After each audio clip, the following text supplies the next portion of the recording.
Have you ever met someone who walks alone, not out of loneliness, but by choice?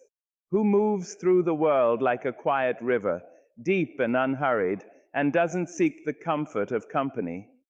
Some people don't want friends, not because they are cold or unkind, but because their hearts are learning a different rhythm, a rhythm that asks them to listen before they speak, to feel before they touch, and to understand before they share. And in that sacred space of solitude, they are not empty, they are whole, gathering strength from the silence, courage from the stillness, and wisdom from the paths only they can walk. Some people choose solitude not because they are broken, but because they are building. They walk through the world with their own footprints, listening to the quiet songs of their hearts before they answer the clamor of the crowd. Solitude is not emptiness. It is a sacred room where one can lay down the burdens of expectation and hear the voice of the self, clear and unshaken. In that silence, they find clarity, the kind that cannot be borrowed from another soul. To be alone does not mean to be lonely.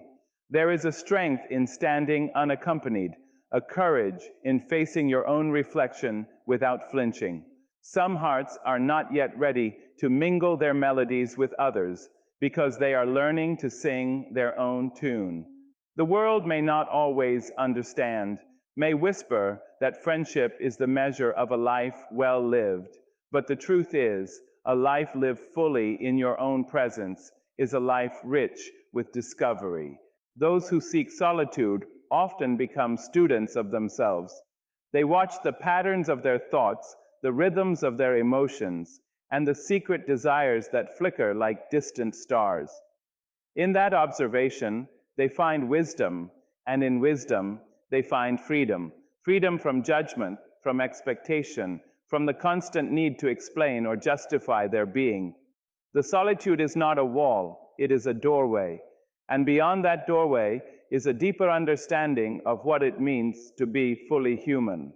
We must remember that choosing to be alone is an act of self-respect. It is an affirmation that your presence is enough, that your mind and spirit are worthy companions. Some people do not want friends, not because they cannot connect, but because they will not settle for anything less than authenticity.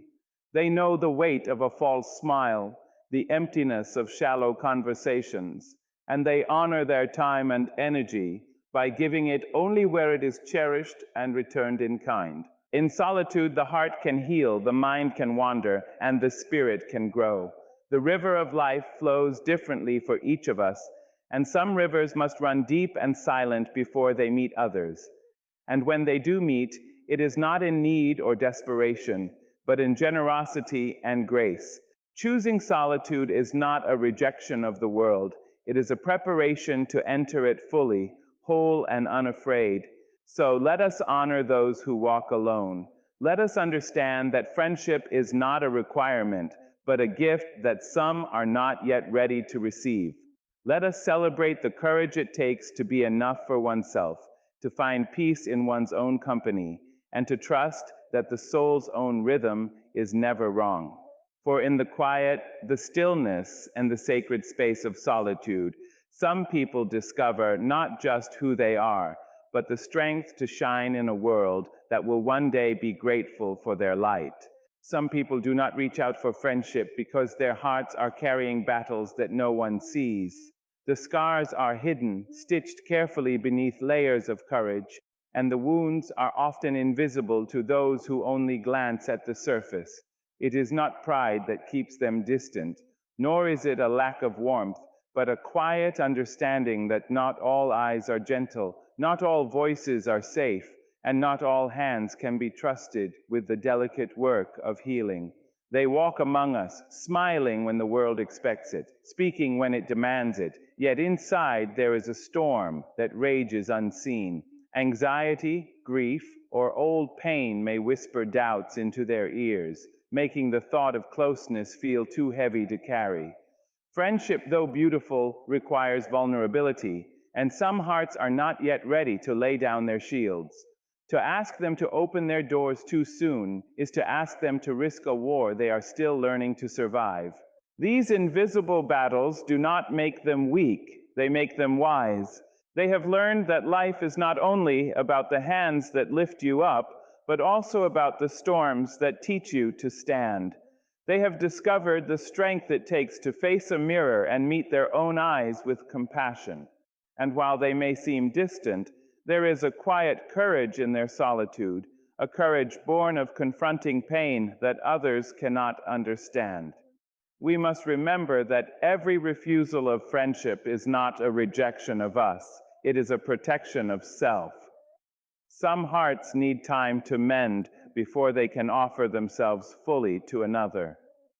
Some spirits need to breathe in their own space before they can mingle with others without fear of collapse. The world can be unkind, and trust is not given lightly to those who have been weathered by unseen battles. Their choice is not absence, it is preservation. And yet, even in solitude, they are not alone. Their struggles may be hidden, but they are shaping them, teaching them resilience, empathy, and a depth of understanding few ever attain. The person who walks carefully, who chooses silence over conversation, is often the one who feels deeply, who sees beyond the masks of others, and who carries a heart capable of great compassion once it is ready. Patience, not pressure, is what they need. Respect, not insistence, is the gift we can offer. We must honor the unseen storms that guide them, for these battles are the forge of character. And when they finally step into connection, it is not out of fear or need, but out of readiness, strength, and the quiet triumph of having faced their own shadows. Some people do not want friends, not because they are unkind, but because they are warriors of the invisible, carrying battles that teach them, shape them, and, in time, prepare them to love fully and without hesitation. Some people do not hurry toward friendship because they are still on a sacred journey inward. Before they can offer their laughter, their secrets, or their loyalty to another soul, they are learning the shape of their own heart. They are studying their own shadows and light, tracing the delicate lines of who they have been and who they are becoming. Friendship, after all, is not merely shared smiles and pleasant conversations. It is the meeting of two truths.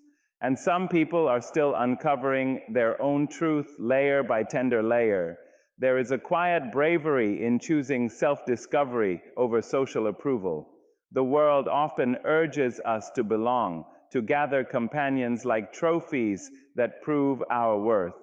But there are those who understand that belonging begins within. They know that if they do not first make peace with themselves, they may seek friends not out of joy, but out of emptiness. And friendships built on emptiness tremble under the weight of expectation. So they pause, they turn inward, they ask themselves the hard questions. Who am I when no one is watching? What do I believe when I am not trying to impress? What do I love when there is no applause? Self-discovery is not a straight road. It bends through valleys of doubt and climbs hills of revelation. It asks a person to confront their fears, to forgive their mistakes, and to release the versions of themselves that were shaped only to please others. In that process, solitude becomes a teacher. It whispers lessons about boundaries, about desires, about the kind of love one deserves and the kind one is willing to give. And through that whispering, a stronger self begins to rise. Some delay friendship not because they disdain connection, but because they respect it too much to offer a half-formed self. They understand that true companionship requires honesty. It requires the courage to say, "This is who I am," without apology or disguise. Until they can speak those words with confidence, they choose to wait. They would rather walk alone in authenticity than walk among many while hiding their true face. There is wisdom in this waiting. A person who knows themselves does not cling. They do not beg to be understood, nor do they shrink to fit another's comfort.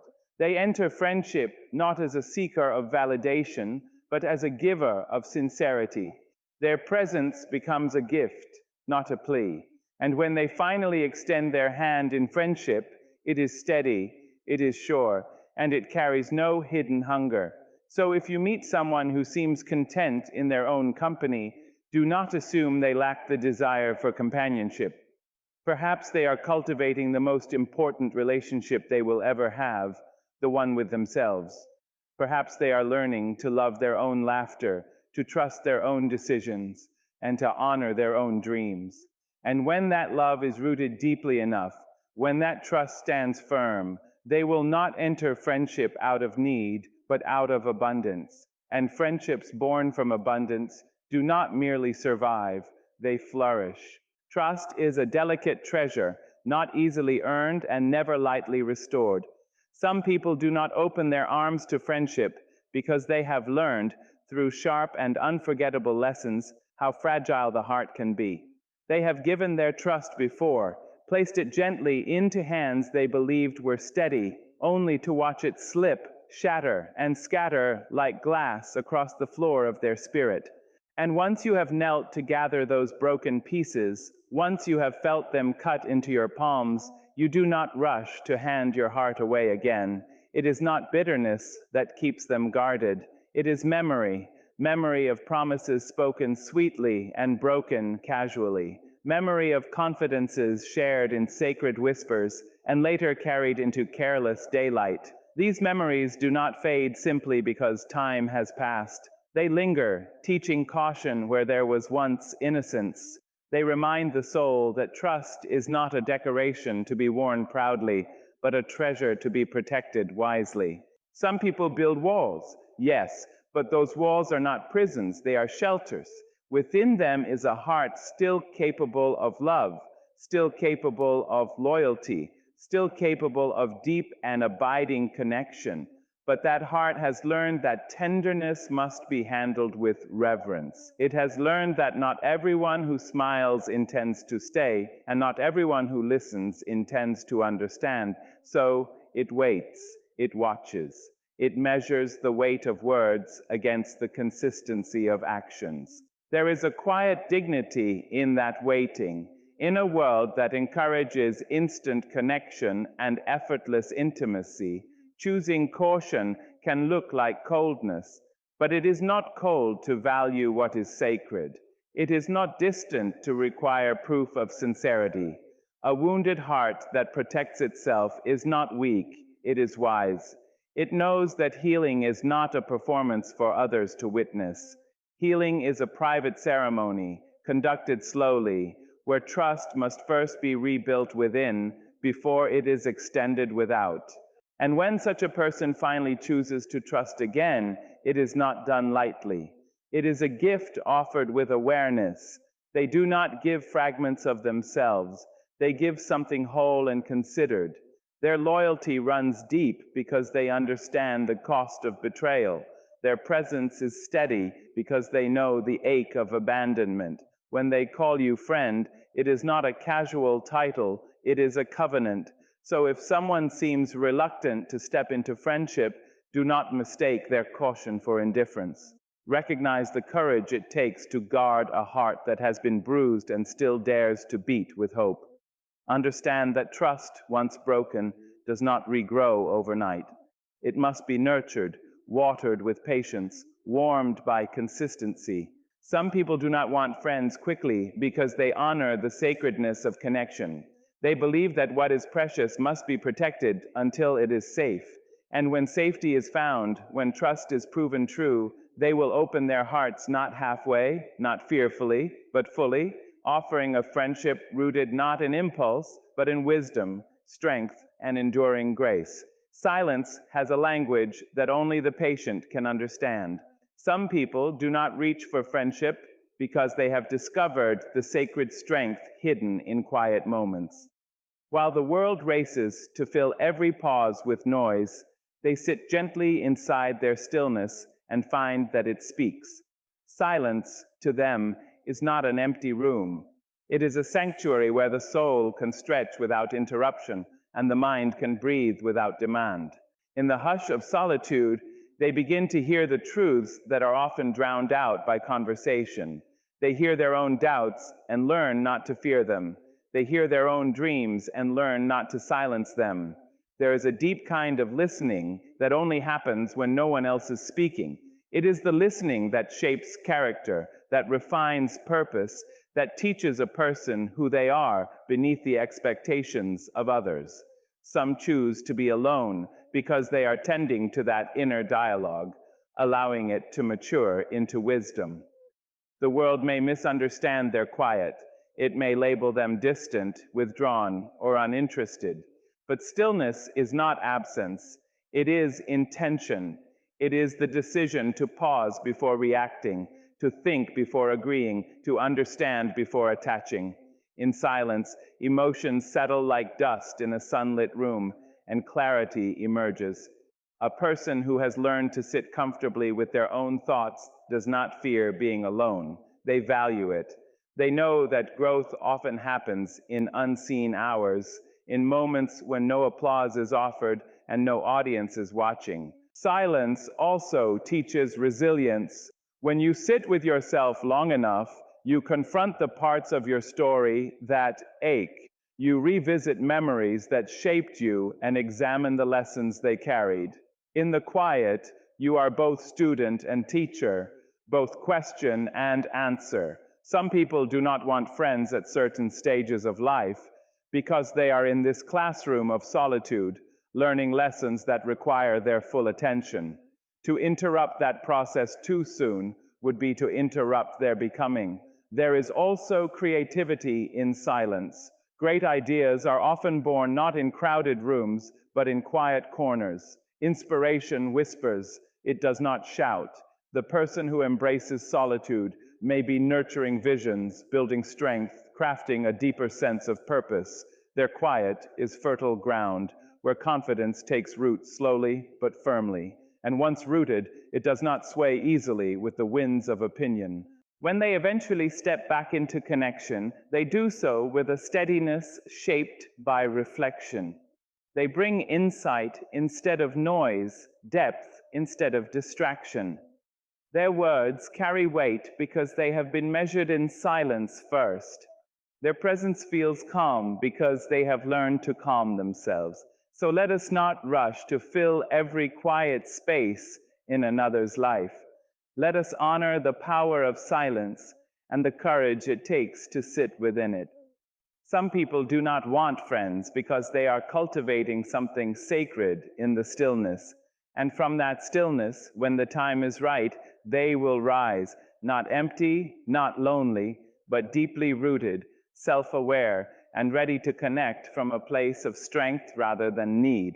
The world has written a quiet rule book, and somewhere between childhood and adulthood it whispers that to be complete, you must be surrounded. It tells us that a full life is measured by the number of names in our phones, the laughter in our photographs, the constant hum of companionship. But there are those who read that rule book and gently set it aside. They understand something radical and freeing. Friendship is a gift, not a requirement. Fulfillment does not arrive only in the company of others. Sometimes it blooms in the steady garden of self-respect. There is a powerful kind of wholeness that comes from knowing you are enough on your own, not enough in a stubborn or defiant way, but enough in a peaceful, settled way. Some people do not chase friendships because they are not chasing completion. They have discovered purpose that keeps their hands busy and their hearts engaged. They wake with intention. They move with direction. Their joy is not postponed until someone joins them. It is present in the work they love, the dreams they pursue, the quiet pride of honoring their own values. Self-love is not loud. It does not boast or demand applause. It is a gentle agreement with oneself. I will not abandon you. And when a person makes that agreement, they stop seeking constant reassurance from outside voices. They no longer need to be chosen to feel valuable.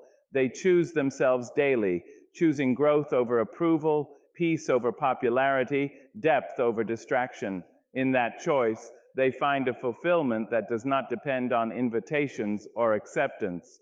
Society often mistakes independence for isolation. It sees someone standing alone and assumes something is missing. But sometimes what is missing is pressure. Sometimes what is absent is the exhausting need to perform, to fit in, to adjust one's truth to maintain belonging. A person rooted in self-respect does not bend easily to expectations that diminish them. If a friendship requires shrinking, silencing, or pretending, they would rather walk alone in authenticity. Purpose also fills spaces that others try to occupy. When someone is committed to their calling, whether it is art, service, learning, healing, building, they are not empty. Their days are stitched together with meaning. Their nights are softened by the satisfaction of effort. Friendship may one day walk beside them, but it does not define their worth or direct their path. They understand that companionship should complement a life, not become its foundation. This truth is not a rejection of connection, it is a reordering of priorities. Friendship, when it comes, should enhance joy, not create it from nothing. It should reflect self-love, not replace it. Some people do not want friends at certain seasons because they are busy becoming the kind of person who will not lose themselves inside a relationship. So let us release the belief that everyone must seek the same shape of happiness. Some find fulfillment in circles of laughter. Others find it in the steady rhythm of their own heartbeat aligned with purpose. Neither is wrong, for a life grounded in self-respect and guided by intention is not lacking. It is complete, steady, and quietly powerful all on its own. Even those who choose solitude are not untouched by connection. Their bonds simply travel along different paths, quieter paths, where the world does not always think to look.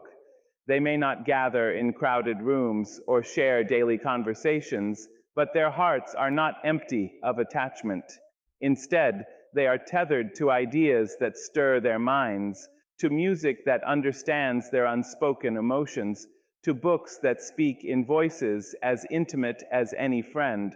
Some people find companionship in the turning of pages, where characters become mirrors and stories become teachers. Within those pages, they discover courage, sorrow, triumph, and truth. They underline sentences the way others might hold hands, returning to them when the day feels heavy. In ideas, they find dialogue. In learning, they find community. The thinkers and dreamers of the past sit beside them like quiet companions, offering wisdom without intrusion. Others walk into nature and feel deeply accompanied. The rustle of leaves, the steady rhythm of the ocean, the patient strength of mountains. These become conversations without words. There is a sacred comfort in watching a sunrise alone and feeling as though it was painted just for you. The earth does not demand small talk. It does not require explanation. It simply exists, and in its existence, it offers belonging. Some hearts connect more honestly with the sky than with a crowded table. Art, too, becomes a form of friendship. A melody can hold a person through grief.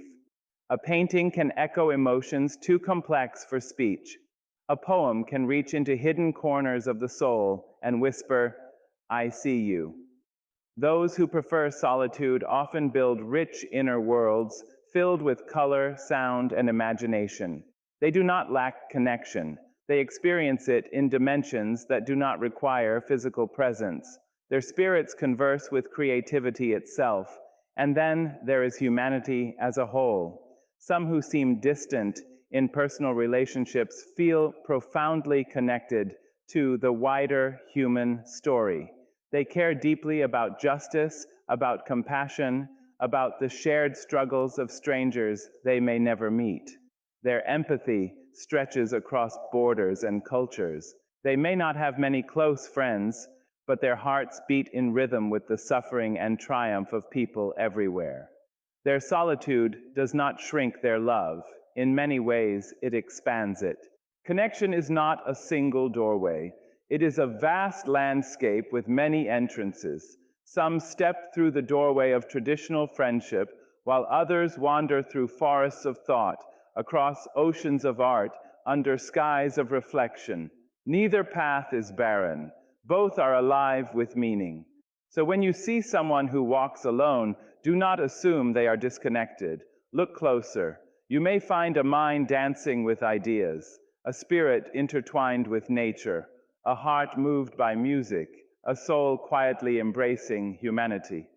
Some people do not want friends in the conventional sense because they have discovered that connection is bigger than conversation. It is deeper than proximity. It is the invisible thread that ties them to the world in ways that are subtle, profound, and beautifully their own. There is a quiet nobility in learning to respect what we do not fully understand. When someone chooses not to step into friendship, our first instinct may be to question it, to take it personally, or to try to persuade them otherwise. We are taught to believe that connection is always the answer, that closeness is always the cure. But maturity teaches us something gentler. Not every closed door is a rejection. Sometimes it is a boundary, carefully placed, protecting something tender within. To honor another person's choice is to recognize their sovereignty over their own heart. It is to accept that we are not entitled to anyone's intimacy, no matter how kind our intentions may be. Each person carries a history we may never fully see, a private map marked with places of joy and places of pain.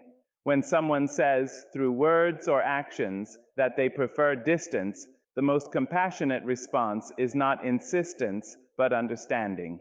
Refusing friendship can be an act of self-preservation. It can mean, I am still healing. It can mean, I am protecting my peace. It can mean, I am learning who I am before I share myself again. These are not declarations of arrogance. They are declarations of awareness. A person who knows their limits is practicing wisdom. They are choosing stability over pressure, clarity over confusion, and self-trust over social expectation. We must also examine our own desire to be accepted. Sometimes we push for connection because we want affirmation, we want to feel chosen. But true respect asks us to release that need. It asks us to say, your journey is yours, and I will not interrupt it to satisfy my own longing. That kind of restraint is powerful. It transforms disappointment into dignity and turns rejection into an opportunity for growth. When we honor someone's boundaries, we create space for authentic connection to form naturally, if it is meant to. Friendship that is forced will always feel fragile. Friendship that grows from mutual readiness will stand firm. By respecting another's choice, we show that we value their well-being more than our own comfort. We demonstrate patience, and patience is one of the purest forms of love. There is also strength in allowing people to walk their chosen path without judgment. We do not know what lessons they are learning in solitude, what battles they are fighting quietly, what dreams they are nurturing in private. Their distance may be shaping them into something remarkable. And when they are ready, if they are ready, they will approach connection freely, not out of obligation, but out of genuine desire. The noblest act is not to persuade someone to stay, but to bless their freedom to choose. It is to trust that every soul must move at its own pace. Some people do not want friends, and that is not a flaw to be corrected. It is a decision to be respected. When we learn to honor that decision, we rise into a deeper compassion, one that understands that love is not possession and connection is not control. It is, above all, freedom given and freedom received.